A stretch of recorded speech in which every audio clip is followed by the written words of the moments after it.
Bonjour, ici la Céline du montage. Je vous fais cette intro parce que j'ai oublié d'en faire une dans la vidéo. Cette vidéo, elle a été tournée en janvier et je ne la sors que maintenant. Écoutez, mieux vaut tard que jamais. Avec mon acolyte Dorian, on parle des 10 films sortis en 2025 que l'on a préférés. Bonne vidéo ? Ce que je te propose, Céline, on dit un film chacun. On commence par le dixième et on... J'ai pas classé. Alors, moi non plus, j'ai pas classé. Bah donc voilà, on les donne... Alors, elle m'avait dit vraiment qu'elle avait classé. Ouais, mais c'est impossible de classer. Bah donc, oui. Alors par contre, moi j'ai pas classé. Je t'ai coupé la parole, désolé. Je n'ai pas classé, par contre j'ai un film préféré de l'année. Et j'ai un deuxième film préféré de l'année. Et j'en ai un troisième. Voilà. Donc t'as un top 3 et tout le reste c'est en vrac. Ouais, voilà. Ok.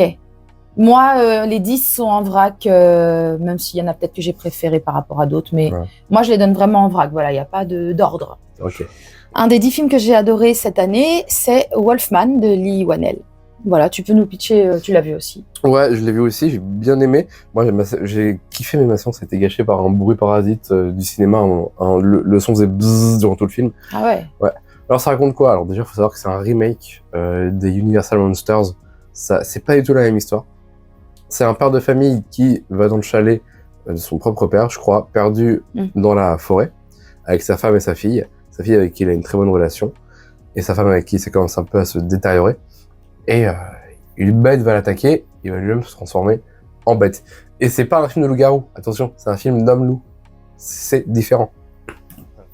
Moi, un de mes films préférés de cette année, c'était Running Man de Edgar Wright. Alors pourquoi j'ai aimé? Je vais vous dire pourquoi j'ai aimé. Parce que Edgar Wright, tout simplement, le mec aime vraiment le cinéma, le mec il rend le cœur à l'ouvrage à ce qu'il fait. Tout le temps, quand même, un peu de sa patte, genre même un tout petit peu. Et c'est quand même très cool. Il y a des références à l'ancien Running Man avec Schwarzy. C'est très drôle. Il y a des acteurs qu'on voit pas souvent, genre Michael Cera, on le voit. La dernière fois que je l'avais vu, c'était dans Barbie, je crois, et ça m'a fait trop plaisir de le revoir.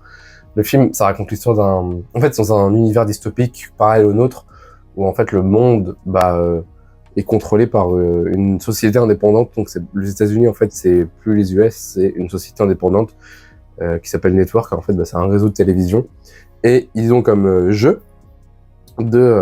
plusieurs jeux qui à chaque fois sont de la torture.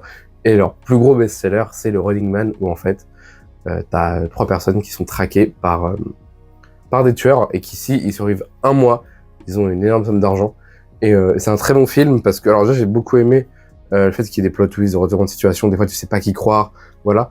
Les méchants sont pas genre iconiques, mais il y a un méchant qui est masqué durant tout le film, et il est quand même cool, et lui, il est quand même assez badass, et il fait flipper.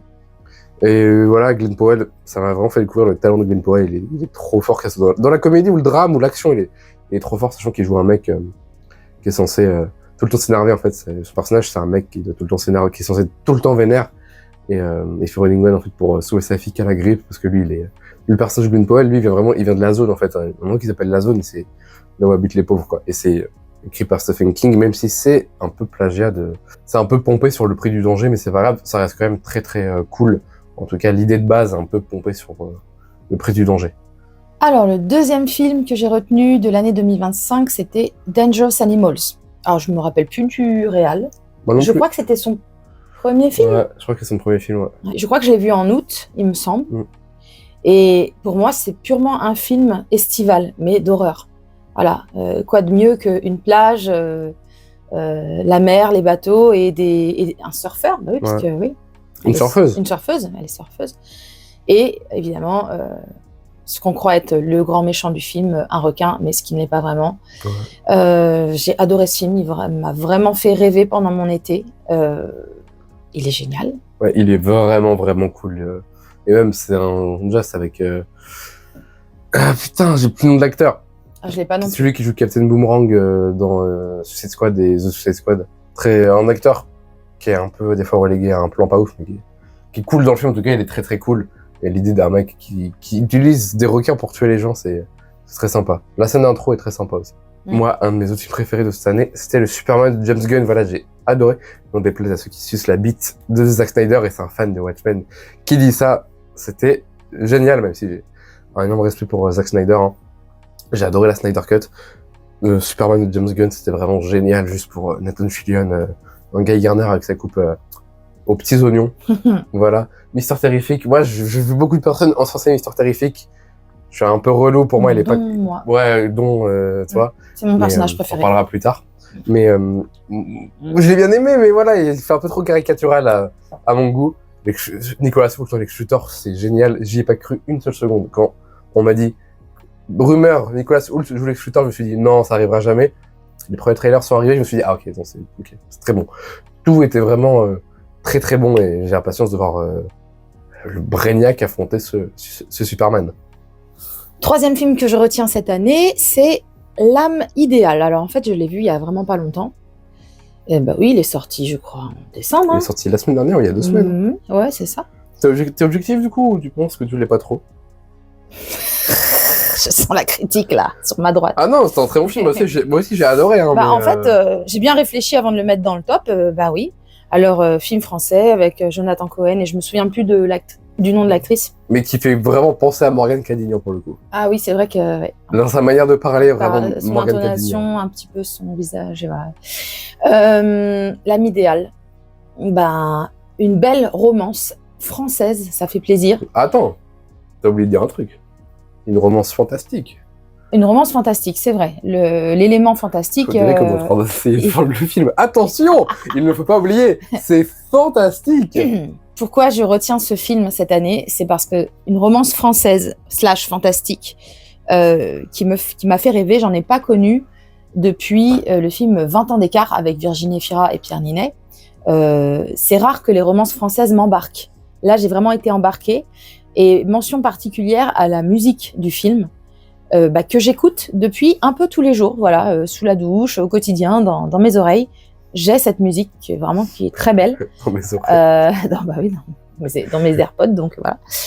Et voilà, c'est une musique du style synthwave, vaporwave, et j'adore. Et bravo à ce film, il est vraiment beau. Ça aurait été américain, ça aurait été tout aussi bien en fait. On a fait un très bon film, je trouve. Je ne me rappelle plus du réal. Non, mais c'est une femme. Et je suis réal. un allié, donc j'applaudis ça. Et t'as parlé de la musique et je vais juste rajouter la scène. Il y a une scène, sans vous spoiler, où ils font un karaoké.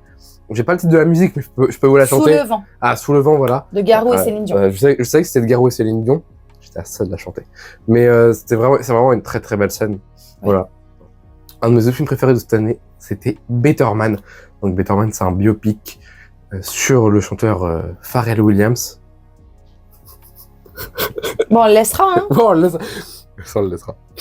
C'est un biopic du coup sur Robbie Williams. En fait, je fais gaffe à pas dire Robin.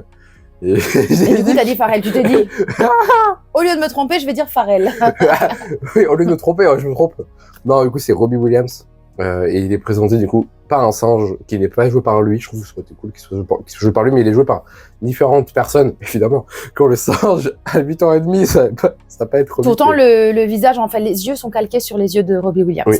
Et sachant que, par contre, le narrateur, c'est Robbie Williams. Voilà, j'ai beaucoup aimé parce que... alors, j'ai pas le nom du réal, mais on vous le mettra. Ah, je l'ai pas.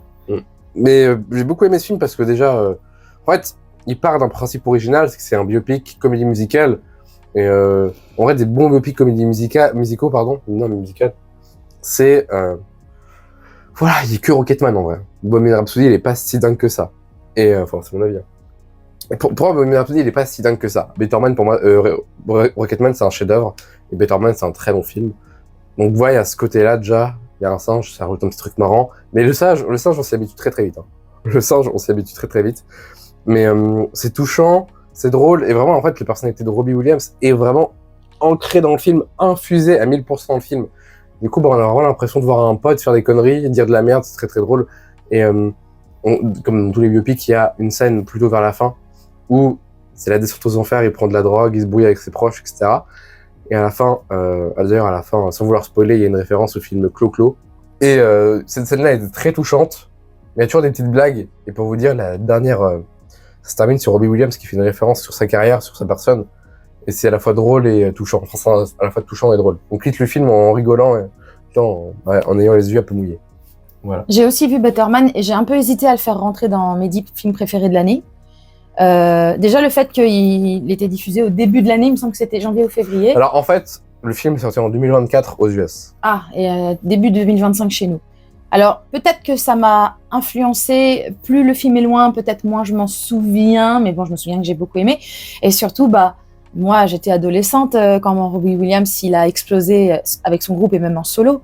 Donc ça m'a vraiment rappelé les années 90. C'était très plaisant et l'idée du singe m'a pas du tout déplu.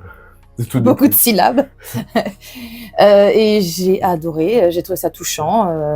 C'est vrai que ouais, parce que moi en fait, Robbie Williams, je le connaissais que pour Angels. D'ailleurs, je le connaissais pas trop. Je connaissais Robin Williams, mais c'est pas la même personne, je pense. Et en fait, quand j'ai regardé le film, moi je savais pas du tout qu'il était dans un groupe et tout, qu'il y avait eu cette histoire-là, et même qu'il avait en fait pété là-dedans.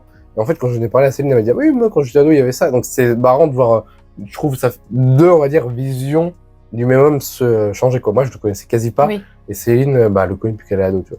Moi, ce qui m'a poussé à voir le film, c'est clairement que je savais que ça allait parler des années 90 et de ce que j'avais connu. Et d'où tout cet engouement autour, toute la concurrence et tout ça, bah oui. Bon, moi, j'étais pas pro-Texat, j'étais pro-East 17, et si vous connaissiez cette époque, ils étaient en petite guerre, les deux groupes étaient en guerre. Okay. Un des 10 films que j'ai mis dans mon top 2025, qui n'est pas vraiment un top, puisque c'est vraiment en vrac que je vous donne ça. J'ai décidé de ne pas mettre d'ordre parce que voilà, j'ai décidé juste de vous parler de mes coups de cœur. Good Boy. Alors, un film que j'ai eu la chance et la malchance de découvrir dans une salle de ciné, sachant qu'il a été diffusé que pendant 2 jours. Et merci à toi, parce que c'est toi qui m'as appris l'info. Et je me suis ruée sur les places et ça passait pas loin de chez moi. T'as dit Good Boy, moi je me suis rappelé, je me suis dit, mais il est pas sorti en 2025 ce film. Ah oui, il était vraiment bien Good Boy. Oui, alors je parle pas du Good Boy. Il y a 2 films qui s'appellent Good avec Boy. Franck, voilà. Franck je parle du. Il y a Good Boy, c'est un film de Seth Rogen aussi. Pendant 1 heure, je sais pas, 1h30 peut-être, un truc comme ça. Ouais. On reste au point de vue d'un chien, à sa hauteur, à son écoute, même à son flair, je dirais, parce que pour moi c'était une expérience assez sensorielle. Ouais. Alors, j'ai eu la chance de le voir au cinéma, ce qui a décuplé cette expérience sensorielle au niveau de la vue, des petits bruits et tout. C'était vraiment super.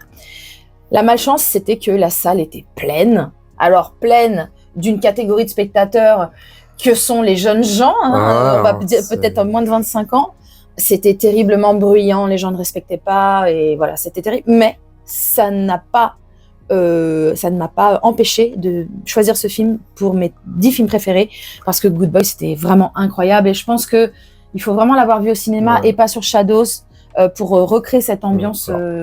Moi, pour le coup, c'est un film que j'ai vraiment aimé. À la fin, en fait, moi, je m'attendais à ce que la fin soit triste, avec le chien, genre, je m'attendais à ce qu'il lui arrive un truc et tout. Et finalement, à la fin, le cœur brisé. Et tu as dit qu'il fallait pas le voir sur Shadows. Moi, je l'ai vu sur Shadows, je l'ai vu sur une grande télé, dans le noir. En fait, je m'étais fait une soirée d'Halloween avec des bonbons, une pizza, le film. Et bon, ça m'a quand même un tout petit peu gâché le film, parce que j'avais une angine, et que c'est horrible une angine, mais quand même... T'as quand même eu cette belle ambiance. Ouais, et surtout que j'ai quand même flippé, parce qu'en fait, le film a le bon délire de mettre des créatures, on sait pas ce que c'est, les créatures. On sait pas. On sait que c'est des créatures un peu esprit fantôme, mais... D'ailleurs... esprit fantôme, super dessin animé, d'ailleurs. On sait pas, jusqu'au bout du film, on sait pas, en fait. Voilà. Et surtout qu'en plus, c'est des créatures assez originales. Oui. Donc, qui font des trucs aux humains qu'on dira pas, qui leur font des choses... qui sont assez... Moi, personnellement, je crois que j'ai pas souvent vu au cinéma. Ben oui, et puis le fait qu'on sache pas ce qu'elles sont, leur origine ni rien, eh bien, c'est rare, parce qu'en général, on veut toujours nous expliquer les choses, et là, on sait pas, on reste sur un point d'interrogation, et c'est pas plus mal. Et souvent, dans les films d'horreur, il y a ce délire on montre pas la créature, on la montre qu'à moitié, et là, en fait, les créatures, c'est des ombres, et après, les créatures se dévoilent un peu plus, mais pendant genre 85, voire 90% du film, les créatures... sont des ombres, et du coup on flippe devant des ombres, parce qu'il y a souvent ce truc des chiens qui peuvent voir les ombres, et là c'est respecté à mort, et vraiment le film commence avec alors, moi d'ailleurs je pensais que la première scène du film c'était la fin en fait. Je pensais que ça allait être comment ce mec là s'est retrouvé comme ça, mais en fait c'est un mec qui est malade et tout, il est déjà malade de base, et en fait il va peut-être bientôt mourir, et ça commence par le chien qui regarde une ombre sur le mur, et je me suis dit ok, c'est hyper flippant, alors que c'est une ombre, hein. Dans des films comme Halloween et tout, des ombres, en fait, on se bat les couilles. Alors, mais là, c'est le truc qui m'a mis les chocottes. Quoi. Ouais. Et moi, j'ai pas souvent peur devant les films d'horreur.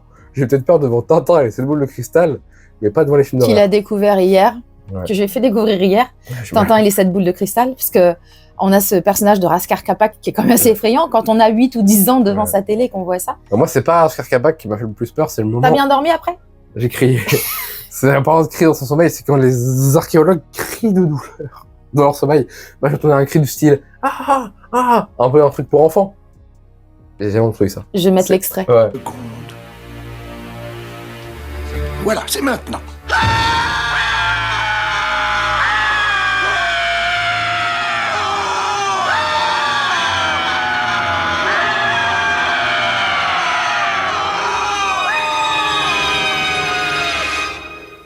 Un de mes autres films préférés de cette année, c'est un film que j'ai découvert à Gérardmer, et c'était Les Maudites, réalisé par je ne sais pas qui. Voilà, on vous le mettra aussi.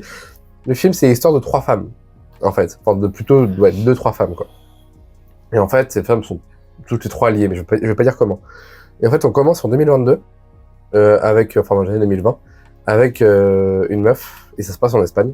Tout le film se passe en Espagne, avec une meuf qui a genre 20 ans, et elle apprend des choses sur sa mère, et au même moment, il lui arrive des trucs bizarres. Je vais pas dire ce qui lui arrive, mais il se passe des trucs bizarres et invisibles à une meuf. Et ensuite, on va dans d'autres époques, et on va voir que ça arrive aussi à d'autres femmes. Et il y a un personnage français dans le film, joué par une actrice qui est française. Déjà, c'est très bien de pas avoir pris une espagnole ou une américaine ou une belge pour avoir pris une française. Et en voyant le film en VO, c'est vraiment une plus-value, on va dire, d'avoir une française qui parle français.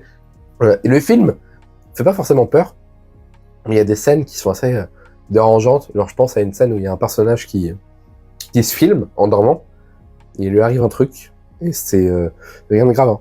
Mais rien de grave. C'est chaud quand même, et c'est très dérangeant.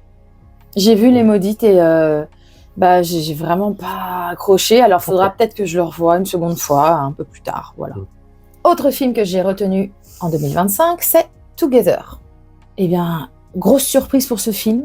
J'avais très envie de le découvrir au cinéma. J'avais pratiquement rien lu, rien vu en bande-annonce. Juste l'affiche qui est en fait 2 yeux qui fusionnent entre eux m'avait vraiment attirée. Et j'ai pas du tout été déçue. Qu'est-ce que c'était bien. Est-ce que tu l'as vu ? Ouais, je l'ai vu, ouais. Voilà, c'est un couple en fait qui est dans une mauvaise passe. Et la meuf du couple, qui est jouée par Alison Brie, va emménager avec son mec, joué par Dave Franco, dans une petite ville pour en fait devenir une prof de primaire. Et il va se passer des choses bizarres dans cette ville, et particulièrement sur leur corps. Voilà. Un de mes autres films préférés de cette année, c'était L'amour c'est surcoté, qui est un très bon film, de toute façon je l'aurais pas mis là-dedans. Réalisé et écrit par Mourad Winter. C'est l'adaptation du livre éponyme écrit par le même gars, Mourad Winter. Je sais pas si c'est son vrai nom, mais le nom est trop drôle. Voilà. Il avait aussi fait un livre, et j'espère qu'il l'adaptera en film, parce que ça a l'air très drôle, qui s'appelle Les meufs c'est des mecs bien, et qui parle, à chaque fois ça tourne un peu autour de ce que ce mec-là connaît. C'est des livres, des romans en fait humoristiques, et c'est très cool. Et à chaque fois, c'est le même dans ces romans, en tout cas, c'est le même personnage. Donc c'est une différence déjà avec le film où c'est pas ce personnage-là. C'est le personnage de Mourad, en fait, dans ses livres. Donc c'est une version de lui, mais alternative. Voilà, alors de quoi ça parle ? Ça raconte l'histoire d'un mec dont j'ai plus le nom, qui, quelque temps après la mort de son meilleur ami, enfin d'un de ses meilleurs amis, va, je rigole, c'est un truc pas marrant, mais il y a un personnage dans le film qui est joué par, comment il s'appelle, Benjamin Tranier, voilà, qui est hilarant. Genre, c'est un raciste, et il est trop drôle. Il est fort, Benjamin Tranier. Ouais. C'est très cool d'avoir un personnage comme ça, vraiment de gros racistes, mais qui traîne tout le temps qu'avec des Arabes et des Noirs, voilà. Ou même le personnage de Madeleine, qui est joué par Laura Felpin dans le film, elle joue une meuf d'origine vietnamienne, et elle est pote avec une meuf juive, donc c'est très drôle. Et Benjamin Tranier sort avec la juive, il fait plein de blagues sur ça, genre à un moment, par exemple, ils vont manger, il lui dit « Ah, si tu veux, je t'ai pris des financiers ». Voilà, c'est ce genre de blague. Moi, j'adore ce genre de blague. Et voilà, c'est aussi un film très touchant parce que, en fait, c'est un film qui parle de 2 choses. Qui parle de l'amour, voilà, avec un mec qui galère de fou dans sa vie et qui est un peu nul. Enfin, voilà, il est un peu nul, il est pas bête, mais il galère vraiment et il fait rien pour sortir. Et à côté, t'as vraiment le personnage de Madeleine qui est là et qui va lui faire un peu... Enfin, qui va égayer sa vie. Et c'est très beau, très touchant, très drôle. Et en fait, c'est comme s'il y avait 2 intrigues en une, et c'est très très cool. Et il y a un plot twist. Eh ben, moi, je vais ajouter aussi à mon top 2025, Marche ou crève. Voilà. Une vraie belle surprise. Alors, je n'ai jamais lu la nouvelle de King. bien que j'ai lu pas mal de choses le concernant. Celle-ci, je ne l'avais pas lue, donc je la connaissais pas. Donc j'ai pas pu comparer et savoir si ça collait complètement au livre ou pas. Alors, je sais que les puristes sont peut-être pas très contents de la finalité du film. Moi, il m'a beaucoup plu. J'ai trouvé ça... J'étais complètement emportée. À aucun moment, j'ai regardé ma montre. Bon, de toute façon, je regarde jamais ma montre au cinéma, mais pour vous dire T'as que... pas de montre, tout simplement. Ouais, mais j'ai pas vu le temps passer. Je ne sais même pas combien de temps il dure. Est-ce qu'il dure 1h30? Est-ce qu'il dure 2 heures? Je ne sais pas. Parce que je n'ai pas vu le temps passer. On est toujours pris dans le truc. Je trouve qu'il n'y a pas de ventre mou. J'adore ce genre de jeu. Bah, c'est un peu un jeu comme à la Running Man, c'est-à-dire qu'on sait que les gens s'embarquent dans un jeu et qu'ils vont forcément mourir s'ils gagnent pas. Donc, et qu'il n'y a qu'un seul gagnant. Voilà, donc les autres, ça veut dire que tous les autres meurent. Là, on part avec 50 participants, si je dis pas de bêtises, dès le départ. Beaucoup de jeunes gens, des hommes, tous des hommes d'ailleurs, pas de femmes. Et c'est passionnant. Ça m'a vraiment plu du début à la fin. Tu compares ça avec Running Man, mais pour moi, c'est différent, pardon. Pour moi, c'est différent. Alors déjà, oui, la fin, en fait, le roman... Je parle du jeu. Oui, la fin du film, Marche ou crève, déjà, est... Par contre, tu me pointes pas du doigt. Ouais, je pointe pas du doigt. Le film Marche ou crève... Là, je te pointe du doigt. Le film Marche ou crève, du coup, est très fidèle apparemment au roman. Il passe, sur c'est une bonne adaptation. Mais la fin a vraiment pris des libertés. Apparemment, j'ai discuté avec quelqu'un qui avait lu le livre et qui adore le livre, et il a pas aimé la fin. C'est vrai que moi, j'ai beaucoup aimé la fin, donc voilà. Toi aussi, moi, j'ai été très satisfaite de la fin. Mais voilà, ouais, tu parles de Running Man. C'est vrai que dans le jeu, c'est un peu pareil, parce que dans Marche ou crève, pour moi, il y a quelque chose qui rend le truc beaucoup plus dur. C'est que dans Marche ou crève, bah, tu dois marcher, quoi. Et donc, t'es fatigué et tout. Bah, dans Running Man, il doit courir, il est fatigué aussi. Hein. Dans Running Man, il ne doit pas forcément courir, il peut se cacher. Attends, il est traqué comme une bête, il doit courir et grimper, s'échapper, sauter. Oui. Il fait du parcours pendant Running Man, le type. Oui, mais t'as moins ce côté psychologique. Et en plus, dans Running Man, le mec, il peut se cacher et tout. Cette année, j'ai vu également à Gérard Armé un autre film d'horreur que j'ai adoré. Là, c'est plus thriller qu'horreur quand même. Et c'était Companion. Voilà. Drew Howard, le réalisateur, c'est Drew Howard, il me semble. J'ai vérifié avant, mais ça se trouve, je me trompe. Mais non, je me trompe jamais, normalement. Et c'est produit par les mêmes gars qui avaient produit Barbare. C'est, on va dire, un argument de vente qui a été énorme pour moi, parce que Barbare, j'ai adoré. Voilà, c'était trop bien. Et Companion était trop bien. Pareil, c'était génial. De voir Jack Quaid en méchant, c'était trop bien. On s'en spoil, mais c'est pas grave. Enfin, on le voit assez vite dans le film, mais voilà. C'est dans les bandes annonces. Hein. Mais c'était vraiment bien de voir Jack Quaid en méchant. Dans Scream, c'était pas ouf. Là, c'était vraiment bien.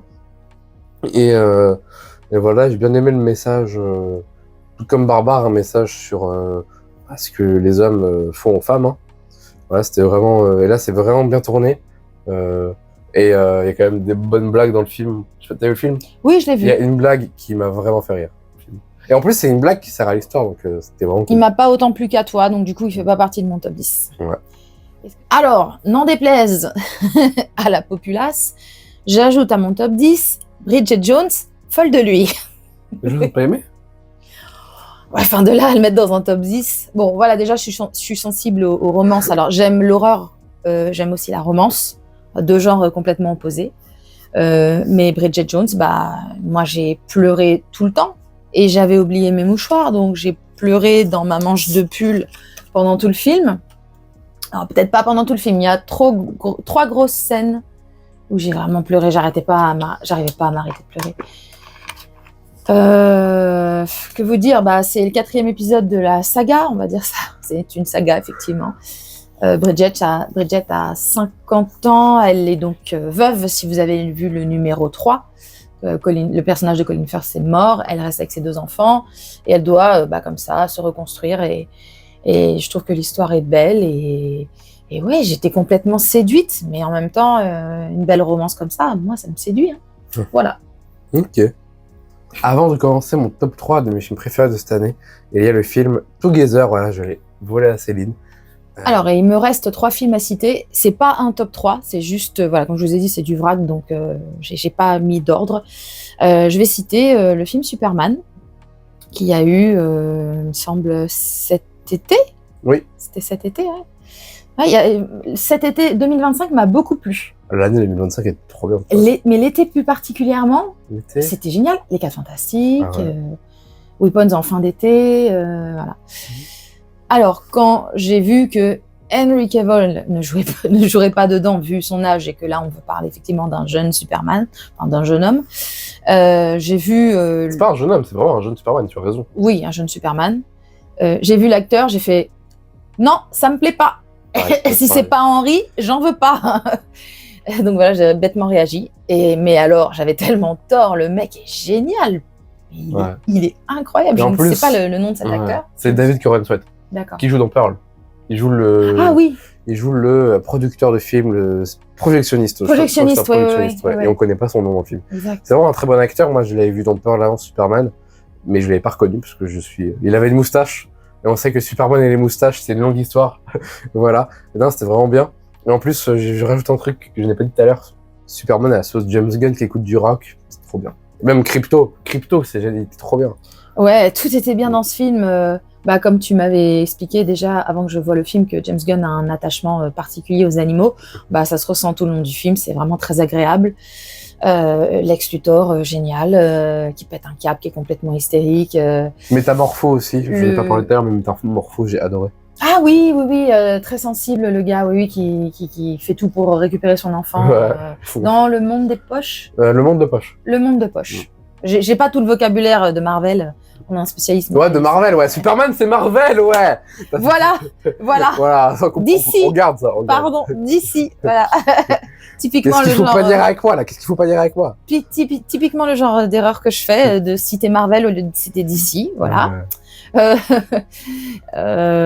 Écoute, voilà, c'est tout ce que j'ai à dire sur Superman. Je vais l'acheter avec grand plaisir dès que j'en aurai l'occasion. D'ailleurs, je vais chez Cultura demain, donc. Parfait. Nous allons chez Cultura demain. Donc. Parfait. Donc ouais, je vais peut-être me prendre le DVD aussi. Voilà. T'as vu la bande-annonce de Supergirl ou pas? Non. Non. Ok. Bref, avec Superman, le DCU de James Gunn s'annonce génial. Voilà. Moi, mon top 3, je vais le commencer avec le film La Pampa, sorti en début d'année, d'Anthony Chevrolier. Je crois que c'est ça son nom. Ouais, je crois que c'est Anthony Chevrolier ou Amaury, je sais plus. Désolé. Ça parle de deux potes, alors j'ai plus leur nom, du coup je vais dire le blond et le brun. Et en fait, ces deux potes sont passionnés de moto, de motocross surtout. Et en fait, les deux vont ensemble devoir pallier en fait à quelque chose, c'est que le blond a un secret, et son secret va être dévoilé. Le brun, on va d'abord l'apprendre, et le spectateur en même temps. Et après, on va voir comment il va être dévoilé, par qui, et comment ils vont gérer pour faire en sorte que ce secret... comment ils vont gérer le secret, en fait, tout simplement. Voilà, c'est un très bon film. J'ai pas vu La Pampa, tu me le conseilles? Je te le conseille. D'accord. Et moi, il m'en reste 2 à citer, donc je vais parler de 28 ans plus tard. Moi, ça m'a énormément plu, même si effectivement, on est un peu loin du 28 jours et du 28 semaines. C'est pas grave, waouh, ouais. C'est pas grave en fait. C'est un autre style. C'est vrai que ça ressemble pas, mais. Et c'est beaucoup mieux que 28 semaines plus tard. Hein. C'est différent, moi. C'est différent. Voilà, mais j'ai adoré vraiment. Et j'ai hâte de voir la suite puisqu'il y en a 2 autres qui sont prévus, c'est ça? Ouais, 28 ans plus tard 2, le Temple des Morts ou The Bone Temple en VO arrive le 14 janvier. Il a les dates. Ouais, je l'ai noté dans mon agenda. Et arrive le 14 janvier. Mais le film, il est trop bien, moi, je veux la suite. Mais c'est trop bien. Moi, ma scène préférée, c'est la fin, et c'est la scène que les gens ont le plus détestée parce que les gens sont des gros abrutis. Bref. Voilà. mais mes 2 scènes, les 2 scènes qui sont haletantes, donc si je vous dis ce qui relie entre 2 terres, comment on appelle ça, Ah oui, putain, j'ai plus le nom. C'est pas un ponton, c'est plus grand qu'un ponton, un bras de mer en fait. La scène du bras de mer de poursuite qui est vraiment très haletante, et une scène de poursuite entre zombies et humains dans la forêt avec une maison abandonnée qui est vraiment haletante aussi. C'est le moment où il se sert de son arc, où il s'entraîne et il se sert de son arc et il rate. Le petit Spike, ouais. Et même s'il n'y a que 2 scènes de ce genre, alors que avec 28 jours et 28 semaines, on avait eu l'habitude à avoir énormément de scènes de poursuite entre zombies, enfin infectés, pardon, et humains. Vous n'allez pas chipoter pour ça. Hein. Voilà. Je suis pas le garant de l'horreur. Un peu comme. Oh non, on la laisse. Hein. On la laisse. Heureusement que t'as pas trop articulé, on n'a pas compris. Mais- Malgré le fait qu'il n'y ait que 2 scènes de poursuite, et c'est ce que reprochent les gens, c'est qu'il y a un peu trop de choses qui n'ont rien à voir avec 28 jours et 28 semaines, c'est-à-dire l'horreur pure, voilà. Et ben, malgré ça, moi, ça m'a énormément Il y a quand même des scènes, la scène dans les souterrains, voilà, voilà, elle est vraiment horrifique. Ah, Et la, souterrain, et oui. la scène dans oui. le train aussi. Ah est oui, dans le horrifique. train. Ah, c'est vrai. La scène dans le train, voilà. Ouais. Dans le train, la scène dans le train, c'est chaud ce qui se passe. Ouais, Hein. c'est vrai, c'est vrai. C'est vrai. La scène dans le train, c'est chaud ce qui se passe. Hein. À toi.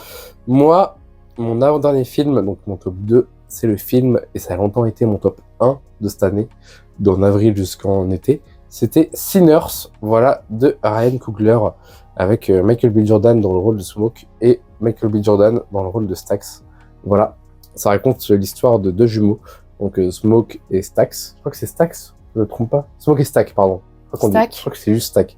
Ils rentrent chez eux dans leur petite ville qui a longtemps été occupée par le Ku Klux Klan. Et en fait, ils rentrent de Boston, je crois. Et en fait, ils auraient apparemment travaillé avec Al Capone. Ça n'a jamais vraiment été confirmé ni démenti, mais j'ai un peu des doutes sur ça. J'ai des petits doutes quand même. Et ils vont avoir l'objectif de créer leur propre club de jazz afro-américain. Je crois que c'est que pour les afro-américains. Enfin, c'est que pour les gens racisés, en fait. Il y a une personne blanche dedans. Une personne blanche, mais... Alors, je vais pas vous dire pourquoi elle est là, mais elle a quand même une raison d'être là. Dans le film, ils disent que c'est une noire à l'intérieur, tu vois. Alors, enfin, elle est ni noire ni blanche. Parce qu'elle est... par les noirs, elle est... Elle a un laissez-passer, disons. Ouais, en fait, elle a... Ouais, voilà, en fait, parce que les noirs, elle la trouvent blanche, et les blancs, elle la trouvent noire. Si vous voulez savoir. Et c'est un survival, du coup, qu'est-ce qui va se passer? Si vous n'avez pas vu la bande-annonce, je vais pas trop vous dire ce qui se passe, mais durant la soirée d'inauguration, il y a des créatures qui vont arriver, qui vont encercler la maison, enfin la cabane, et qui vont vouloir les tuer. Voilà, c'est un survival, mais c'est plus que survival. Il y a des musiques géniales. C'est Ludwig Göransson, je crois, qui fait les musiques. Et il y a une musique avec un riff de guitare électrique génial. Il y a une scène de musique à la guitare et chantée aussi par Miles Keaton, c'est son premier rôle. C'est génial. Il y a aussi à la fin du film un jazzman connu, un jazzman qui joue le rôle d'un vrai jazzman qui joue le rôle d'un faux jazzman. C'était trop bien. Et du coup, la scène où il y a un Miles Keaton qui chante avec la guitare, cette scène, elle est géniale. Pourquoi? Elle est géniale pour une chose dont je ne vais pas vous parler pour l'instant. Regardez le film et vous allez voir, si vous aimez la musique, normalement vous allez être sur le cul. Alors, j'ai vu le film, je comprends la beauté du film, je comprends le message du film, mais pas assez pour le retenir pour moi en 2025. Voilà, désolé. Non, ok, pas de souci. Donc Céline, quel est ton film préféré? Dis-moi. Alors, c'est pas dans l'ordre, donc c'est pas mon film préféré. Pour Ouais. moi, je les aime tous, Pareil, il n'y a pas genre... tous pareil, voilà. Ok. Ouais, non, j'ai pas de film préféré. Le dernier que je vais vous citer, c'est Weapons. Voilà, Et par le réalisateur du film Barbare que j'avais adoré. Je sais pas si ce mot existe. On mais est je vais surkiffé normalement. Du coup, pour vous dire, on va pas faire le suspense plus longtemps. Weapons, c'est aussi mon film préféré de l'année. Voilà, c'était vraiment trop bien, Weapons. C'était vraiment très très bien, mais si je devais le comparer à Barbare, j'ai une légère préférence pour Barbare. Voilà. Moi aussi. Toi aussi? Ouais, je pense moi Ok, aussi. Ouais. d'accord. Je pense... quoique... Non, je sais pas, parce que j'aime beaucoup le personnage. En fait, j'aime beaucoup le personnage de... comment il s'appelle? Josh Brolin de Weapons, et j'aime beaucoup le personnage de... j'ai oublié son nom. Bill Skarsgård? Non, Justin Long? Ouais, désolé. Excuse me, Justin. Oui, il nous regarde, bien ouais, sûr. bah oui, évidemment. Du coup, oui, Justin Long, son personnage dans Barbare, j'ai adoré. Ça a enculé fini, hein, mais je l'ai adoré. Weapons, incroyable. C'est pas des... Weapons de Zach Cregger. Zach Cregger, d'accord. C'est pas découpé par chapitre, si c'est découpé par chapitre, En fait, hein, c'est par pas- POV. C'est ouais, découpé voilà, par point de vue de personnage, Point de vue. et en fait, on fait l'histoire que comme ça. Voilà. À part à la fin, où on va dire que tous les points de vue sont mélangés, entre guillemets. Et j'ai un amour pour les films qui découpent en chapitres, un peu comme Strange Darling qui est découpé en chapitres mais mis dans le désordre, tu Ouais. t'en souviens? Donc j'imagine que pour toi et moi, dès que Weapons est accessible et sort à un prix décent, on l'achètera. Ah oui, il sort en décembre. Il est sorti, je crois qu'il est sorti le 17 décembre, en Bah. DVD. En Amérique, en tout cas, c'est sûr. En France, je sais pas. Écoute, comme Mais- demain on va chez Cultura, on Ouais. regardera à quel Ouais, prix il est. Weapons. Si, voilà, peut-être j'attendrai un peu pour l'acheter, je verrai, mais Ça je dépend. le veux, en tout cas, ça c'est sûr. Mais après, Weapons, c'est le genre de film où moi, je veux genre une belle version avec des bonus et tout, tu vois. Ouais. Alors, j'ai quand même envie de mentionner certains films, donc on va dire les mentions honorables, qui auraient pu rentrer dans mon top, mais il n'y a pas la place, hein. C'est 10, c'est pas 11, c'est pas 12, donc voilà. Alors, je citerai The Running Man, que toi t'as mis dans ton top, que moi je n'ai pas mis. Je citerai Badlands. Moi, je citerai Good Boy dans ce que t'as mis et que je l'ai pas mis. D'accord. Parce que Good Boy était vraiment bien, j'ai Ouais. fait chialer devant, donc voilà. Possible que si tu l'as découvert au cinéma, tu l'aurais peut-être fait rentrer dans le top 10, c'est fort possible. Peut-être. C'était vraiment très bien. Badlands, donc Predator Badlands, que j'ai vraiment beaucoup aimé. Je parlerai aussi de Predator Killer of Killers, que j'ai beaucoup aimé, que tu m'as fait découvrir, que je connaissais pas. Ouais. Mais ouais, moi aussi, en vrai, Badlands, je l'aurais bien mis dans le top. Ah non, Badlands, pour moi, il mérite d'être mention honorable. Comme pour moi, il mérite. Voilà. Il était très bien. En autre mention honorable, j'ai passé un très bon moment devant Jurassic World. Voilà. Qu'est-ce qui se passe? Ça te fait allumer. Bah oui, mais excusez-moi d'exister. Les gens, ça va être de leur top des flops. Mais oui. Les gens qui font des top flops, voilà. Bah oui, mais moi j'existe et j'ai mon avis et voilà, et c'est pas l'avis de tout le monde. Ah non, mais pas de souci. Est-ce que c'est un plaisir coupable ou tu pourrais vraiment défendre ce film en mode c'est un très bon film?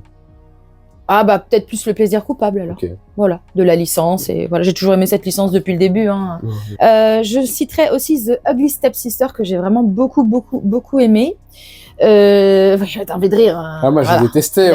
Il a détesté. Attends, c'est quel film que j'ai préféré Bring Her Back, tu l'as pas mise? Bring Her Back, je le mets en mention honorable. En mention honorable. Ouais, Bring Her Back, wow. Et ben. Moi qui suis pas souvent, d'ailleurs j'ai vu Bring Her Back juste avant Weapons. Et ça m'a encore plus fait aimer Weapons, le fait de voir un autre film d'horreur avant. Mais Bring Her Back, il est génial. Et moi je suis hyper empathique envers les enfants. Et là, il y a de la violence sur les enfants. Mon siège, j'étais comme ça vraiment. J'ai aussi vu Bring Her Back, il était bien, mais j'ai préféré d'autres. Voilà. En autre mention honorable, un film français qui s'appelle Moi qui t'aimais, qui retrace le parcours amoureux vers la fin de leur vie de Simone Signoret et ça va moins venir. Yves Montand, merci beaucoup. Bonjour, c'est Yves Montand. Notez cette imitation sur 10. C'est encore pire que Yves Montand mal fait du Moi, je vais peut-être mettre 1,5, je sais pas, pour l'audace. 1,5 pour l'audace. Ouais. Voilà. Comme à l'école, on nous donnait 1,5 pour le papier et l'encre du stylo. Même si c'était nul, on nous donnait quand même un demi-point. Voilà. Okay. Autre mention honorable, Kika, que j'ai vu, film français aussi. En tout cas, film francophone, je ne sais plus le réal, qui m'a beaucoup touchée. Et je finirai par un autre film francophone qui s'appelle Météores. Ouais, moi aussi. Que vraiment m'a touché. Je pense que c'est un film français, on peut dire Météores. Qui m'a vraiment touché. Oh là, qu'est-ce que c'était bien. C'est le mec, j'ai pas le nom de l'acteur, mais c'est un supplice parce que cet acteur-là, dans 20 ans, il est. Oui. Dans 20 ans, cet acteur, il est en place. Hein. Le blond roux, un peu. Qui a une voix comme ça. Voilà. Comme s'il avait toussé, tu vois. Ouais. Et lui, il est génial. Je sais plus, il s'appelle Daniel, je crois. Bah, je sais plus. C'est pas grave. En fait, il y a un personnage qui s'appelle Daniel, et je sais plus si c'est Paul Kircher ou lui. Mais c'était trop bien. Voilà. Et il est trop mignon, genre. Le mec, il passe son temps à boire des bières, fumer des joints et faire de la merde, mais il est trop marrant et il est trop mignon parce qu'il adore les animaux, il adore jouer avec les enfants, donc il y a vraiment c'est super touchant. Voilà, j'ai un peu pleuré aussi, c'était vraiment très touchant. Est-ce que tu as d'autres mentions honorables à ajouter? Le dossier Mal d'Aurore avec Anthony Bajon, qui est inspiré de l'affaire Dutroux, pardon. Ah oui. Et qui était vraiment bien. Et j'ai pas vu ça. C'est aussi vraiment un peu entre le thriller policier français et parce que c'est ça aussi pas du tout, c'est un thriller policier francophone. Je sais plus si c'est français, mais en tout cas c'est francophone avec Anthony Bajon qui joue Teddy, ou qui joue le flic dans Athéna. C'était vraiment trop bien, vraiment. C'est un sujet hyper compliqué. C'est quand même de viol, de meurtre, de prostitution. C'est très cool et en fait ce qui est bien, c'est qu'on suit deux histoires, l'histoire du flic qui perd un peu plus les pédales et qui va vraiment péter un câble à la fin et les psychopathes en fait qui sont genre en fait ils sont pas présentés comme des psychopathes en mode Michael Myers, tout ça, c'est vraiment juste des gros beaufs en Marcel bizarres quoi. Voilà, j'ai beaucoup aimé, j'ai beaucoup rigolé devant le dernier Yazil un flic, que Liam Neeson déjà prendre Liam Neeson pour un rôle comme ça, c'est trop bien, c'est une putain d'idée. Et prendre Pamela Anderson aussi pour un rôle comme ça, c'est une putain d'idée. Voilà. C'est très bons acteurs, ils ont réussi à nous faire croire à leur couple. Un couple mignon en plus. Sur les tapis rouges et les interviews, ils nous ont fait croire qu'ils étaient en couple alors que pas du tout, mais j'avais le cœur brisé. Je voulais y croire. C'était un très bon film et Akiva Schaffer, qui a réalisé le film et qui fait partie du SNL, de Lonely Island, etc., a très bien réussi à prendre les as et à le mettre dans... Enfin, l'essence. Les as, leur humour, et les mettre dans ce film-là. Les as ont dit, c'est cool, mais c'est pas comme ça qu'on aurait fait. Ah franchement, je suis pas sûr. Voilà. Juste, voilà, ils ont pas validé vraiment. Ils ont pas vraiment validé. Ils auraient juste pu... je trouve ça aurait été vraiment bien, parce que les 3 films, en fait, ont un générique pareil, on voit des sirènes de police avec une voiture, et la voiture elle rentre dans des endroits improbables, genre des maisons, des crèches, un car wash et tout, c'est hyper drôle. Donc, pour moi, ce film-là aurait peut-être été dans un de mes films préférés de cette année s'il y avait eu ce générique-là. Peut-être pas, ouais. Je vous abuse peut-être. Mais c'est très bien, il y a des références à... Il y a une scène avec le personnage de genre Leslie Nielsen qui revient. Mais du coup, Leslie Nielsen est décédé, du coup, il revient d'une manière trop drôle. Voilà. En mention honorable, si je pourrais mettre dans le même genre à Mike Walter le film. Enfin, juste Mike Walter. Hein. C'était trop bien. Putain, non, moi je m'en vais, moi. Bon, je finis la vidéo tout seul, du coup. C'était cool, ouais, j'ai bien aimé Mike Walter. C'est les as, mais en France, mais les gens ne sont pas encore prêts. Voilà. Et moi, je vais vous dire bonne soirée ou bonne journée à vous, parce que c'est terminé. Ah, elle revient comme une fleur. Voilà, t'as un mot à leur dire Pas Mike Walter, non. C'est pas grave. Bon, on l'a regardé ensemble. Ouais, moi j'ai kiffé, moi. J'ai adoré. Oui, alors j'adore Yvick, j'adore Mr. V, il est trop drôle, mais sur des sketchs de 4 minutes, pas sur des films d'1h30. Moi j'aime bien. Je sais pas. Mais il est génial, c'est un des types les plus drôles avec Freddy Gladieux d'Internet, mais c'était long, punaise. Pour moi, c'est le « Mais qui a tué Pamela Rose » de ma génération. Voilà. C'est peut-être une grosse hot take de faire ça, j'ai voir tous les fans de cadeaux qui vont faire « Fils de timbre » et tout. Voilà. Non mais clairement, voilà. Sachant que la série Pamela Rose qui est faite par Cadet Olivier, elle est moins bien. Hein. Elle est moins bien que quand le film. Et oui.